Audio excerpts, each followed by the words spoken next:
Alright, so I'm drawing a design inside of a heart today. I've got a few examples here to show you. This one's kind of an op art. We've done that before.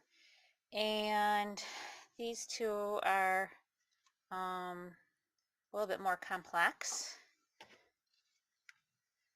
And basically what we're going to be doing is a zentangle. So I got some of my basic ideas down first.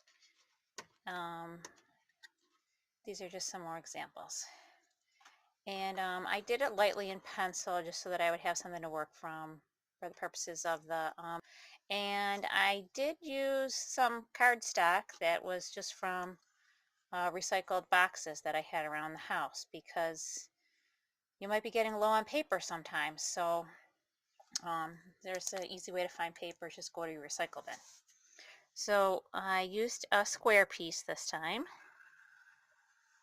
and I'm just going to draw out a basic heart shape. Doesn't need to be perfectly even. And you probably want to draw in pencil first.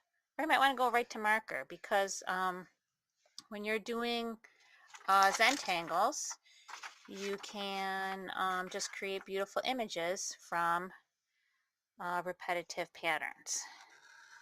What I like to do is to sort of separate my heart into different spaces just by making some wavy lines.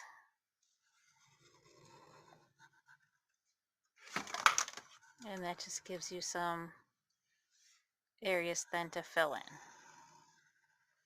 So the thing is, the thing with zentangles is that they should be fun and relaxing. So don't get worried about making mistakes. You can always turn it into something. And zentangles also are meant to increase your focus and your creativity. And they often provide artistic satisfaction and personal well-being. I think that's where the Zen part of the zentangle comes in. Now, when I first saw zentangles, I thought, oh, well, that's doodling. But it could be different from doodling, because doodling is often done as kind of a mindless activity when you're bored. And zentangle is supposed to be more focused on creating the patterns and designs, and more a sense of mindfulness instead of mindlessness.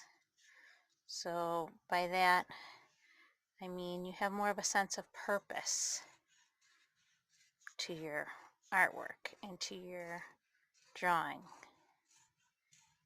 It might be fun and relaxing, but you're still sort of thinking. You're still focused on creating your art.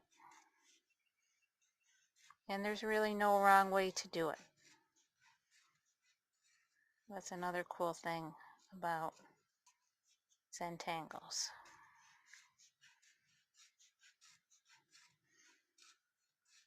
So I just picked some different kinds of lines and then repeated them inside of my different spaces.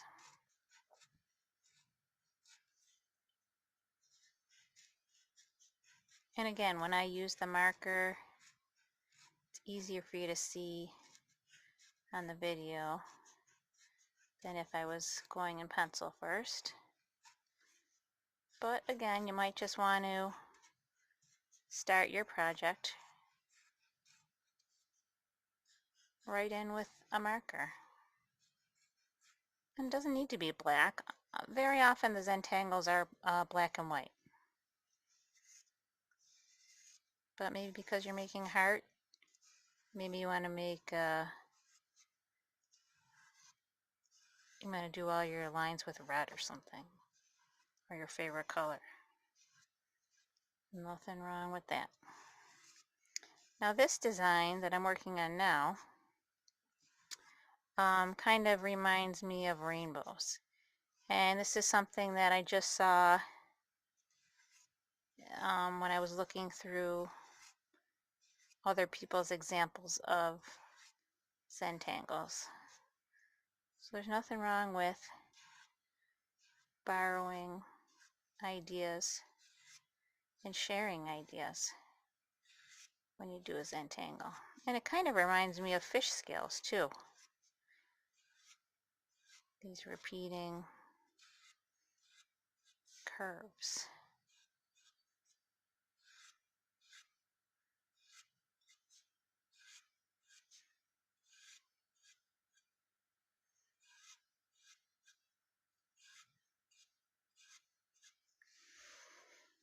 And then this space, I decided just to sort of repeat the wavy line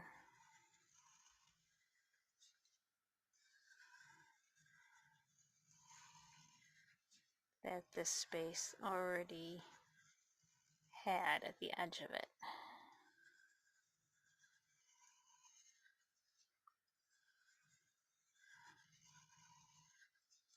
And if you keep your lines closer together, sometimes they have the appearance that they are moving.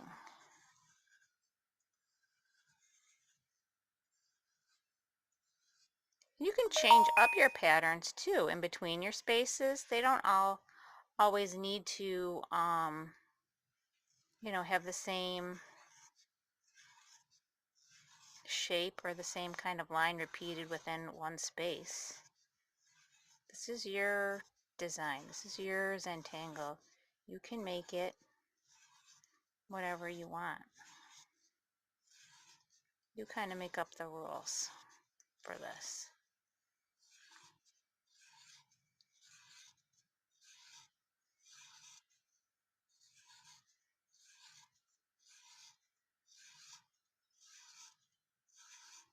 And I was just thinking of simple circles when I was doing this before. But now I'm seeing that some of them are becoming more like ovals. That's fine.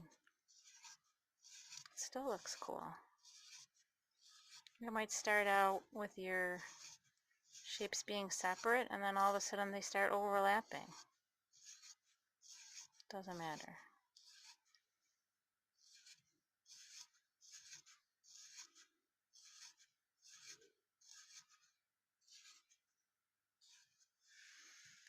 And there you go. There's an example of a zentangle heart.